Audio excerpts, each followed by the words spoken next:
மாறாவின் பணம் சேனலுக்கு உங்கள் அனைவரையும் அன்புடன் வரவேற்கிறேன். இதுக்கப்புறம் உங்களுடைய பேங்க் அக்கௌண்ட்டில் நீங்கள் 4 பேர் வரைக்கும் நாமினியாக வச்சுக்கலாம்.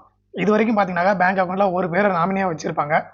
மேக்ஸிமம் பார்த்தீங்கன்னாக்கா அவங்க இல்லாத சமயத்தில் வேறு யாருமே அவங்க அக்கௌண்ட்டில் இருக்க பணத்தை நாங்கள் தான் அவங்க வாரிசு அப்படின்னு சொல்லி யாருமே எடுக்க முடியாமல் கூட போயிருக்கு. இதெல்லாம் சரி பண்ணுறதுக்காக மக்களவையில் புதுசாக ஒரு திருத்த மசோதா கொண்டு வந்திருக்காங்க. இது எதுக்காக அப்படின்னு பார்த்தீங்கன்னாக்கா, இது வரைக்கும் உரிமை கோரப்படாத தொகை அப்படின்னு இந்த மார்ச் 2024 வரைக்கும் கிட்டத்தட்ட 78,000 கோடி இவ்வளோ அமௌண்ட் பேங்க்லேயே இருக்குது. யாருமே நாமினின்னு சொல்லி வாங்கவே இல்லை. ஸோ இதை சரி பண்ணுறதுக்காக இதுக்கப்புறம் இருக்கிற எல்லா பேங்க் அக்கௌண்ட்லேயும் நீங்கள் அக்கௌண்ட் வச்சுக்கிறீங்கனாக்கா உங்களுக்கு கீழே 4 பேர் வரைக்கும் நாமினியாக போடலாம்.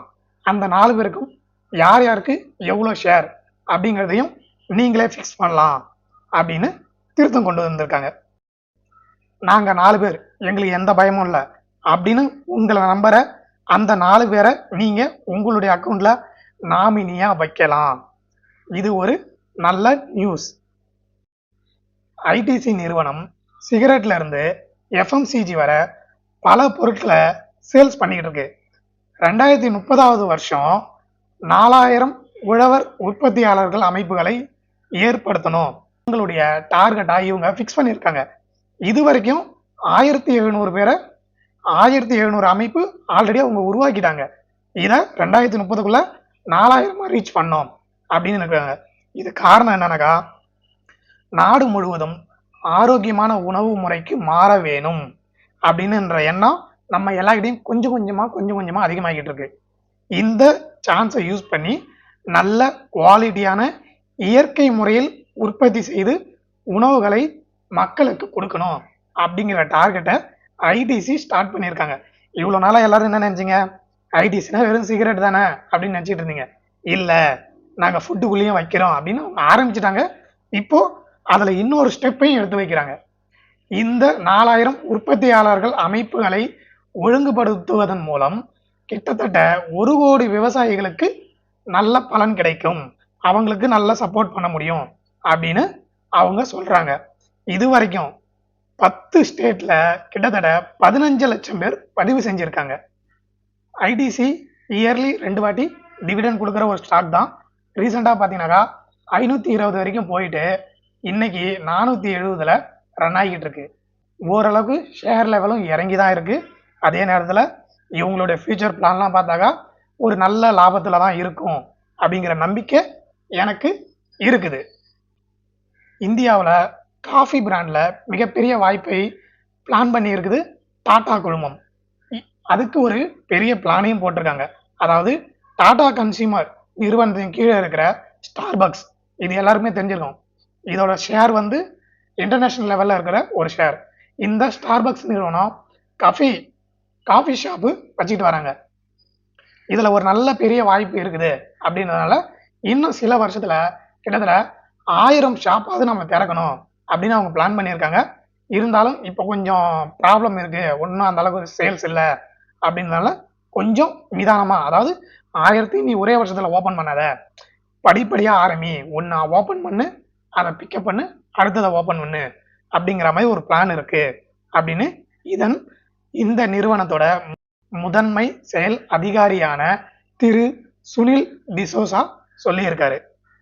பேங்கிங் செக்டர்ல 4.5 இருந்து 4% சிஆர்ஆரோட ரேஷியோ குறைக்கப்பட்டு இருக்குது. இதனால பேங்க்ல இருக்கிற கையிருப்பு தொகை அதிகமாகும் அப்படின்னு சொல்லியிருக்காங்க. விவசாயிகளுக்கோ இல்லை மற்றவங்களுக்கோ கடன் கேட்கறவங்களுக்கோ நிறைய கடன் கொடுக்க முடியும் அப்படிங்கிறதையும் அவங்க சொல்றாங்க. இதில் நம்ம கடைசியாக பார்க்க போகிற ஸ்டாக் என்ன அப்படின்னு பார்த்தீங்கன்னாக்கா ஆர்விஎன்எல் ஸ்டாக்கு என்கிட்ட இது வரைக்கும் இல்லை, இருந்தாலும் நான் ஃபியூச்சரில் வாங்குவேன். ஏன் இதை பற்றி சொல்கிறேன் அப்படின்னு பார்த்தீங்கன்னாக்கா, மகாராஷ்டிராவில் இருக்கிற மெட்ரோ ரயில் கார்பரேஷனுக்கு கிட்டத்தட்ட 270 கோடி ரூபாய் மதிப்புள்ள ஒரு ப்ராஜெக்டை ஆர்விஎன்எலுக்கு கொடுத்துருக்காங்க. ஆர்விஎன்எல்ல ரெகுலராக ஒரு ட்ரெண்ட் ஃபாலோ ஆகிட்டு இருக்கு. என்னன்னு பார்த்தீங்கன்னாக்கா,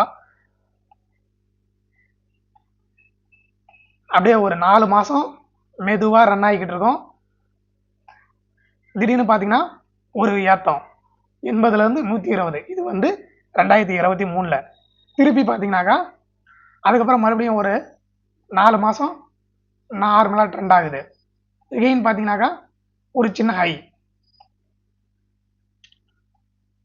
மறுபடியும் ஒரு 4 மாதம் அப்படியே இருக்கும், ஒரு ஹை, 4 மாதம் ஒரு ஹை, 4 மாதம் ஒரு ஹை, இப்படி தான் இதோட மார்க்கெட் ரன் ஆகிட்டு இருக்கு. ஸோ இப்போ ஒரு ஹைக்கு கொடுத்துட்டு திருப்பி ஒரு 4-5 மாசமா ஸ்டாண்டர்டாக ரன் ஆகிக்கிட்டு இருக்கு. இப்போ இவங்ககிட்ட இந்த ப்ராஜெக்டும் வந்திருக்கு. அப்படின்னும் போது இந்த இடத்துல இருந்து ஒரு வேளை இவங்க பழைய லெவலுக்கு போனாலே எவ்வளோ ரேஞ்ச் இருந்திருக்கு பாருங்க, 480லேருந்து 600, 120 ரூபாய் வரைக்கும் லாபம் பார்க்க முடியும். இன்னைக்கு இதோட விலை 450. இன்னைக்கு நான் ஒரு வேளை ஒரு ஷேர் வாங்கி இருந்தேனாக்கா இது எகெயின் அதோட பழைய லெவலுக்கு போனாலே 150 ரூபா லாபம். இன்கேஸ் அதையும் தாண்டி ஒரு தூக்குச்சுன்னு வச்சுங்களேன், 700க்கு போச்சுனாக்கா எனக்கு ஒரு ஷேருக்கு 250 ரூபா லாபம் வரும். இன்னொரு ரீசனும் இருக்கு, இதனுடைய ஃபேஸ் வேல்யூ இப்போ 10க்கு வந்திருக்கு. ஒருவேளை இவங்க ஸ்டாக்கை 5ஆவோ இல்லை 10ஆவோ பிரிச்சாங்கனாக்கா நம்மக்கிட்ட ஒரு ஸ்டாக் இருந்ததுன்னா அது 5 ஸ்டாக்காவோ 10 ஸ்டாக்காவோ ஃபியூச்சரில் வர்றதுக்கான வாய்ப்புகளும் இருக்குது. அப்படிங்கிற ரீசனோட தான் நான் இந்த ஸ்டாக்கை 1 by 1 வாங்கலான்னு பிளான் பண்ணியிருக்கேன். மேபி அடுத்த மாதம் நான் ஒரு ஷேராவது வாங்கிட்டு அதை பற்றின வீடியோவையும் நான் உங்களுக்கு கொடுக்குறேன். நான் 3 மாதத்துக்கு அதோட என்னோட போர்ட்ஃபோலியோவை ரிவீல் பண்ணலான்னு முடிவு பண்ணியிருக்கேன். என்கிட்ட என்னென்ன ஸ்டாக் இருக்குது, நான் என்ன ரேஞ்சில் வாங்கினேன், இன்னைக்கு மார்க்கெட்டில் என்ன ரேஞ்சில் இருக்குது அப்படிங்கிற டீட்டெயிலையும் நான் 1 by 1 தொடர்ந்து வீடியோவில் தெரிவிக்கிறேன். என்றும் நன்றியுடன் உங்கள் MK.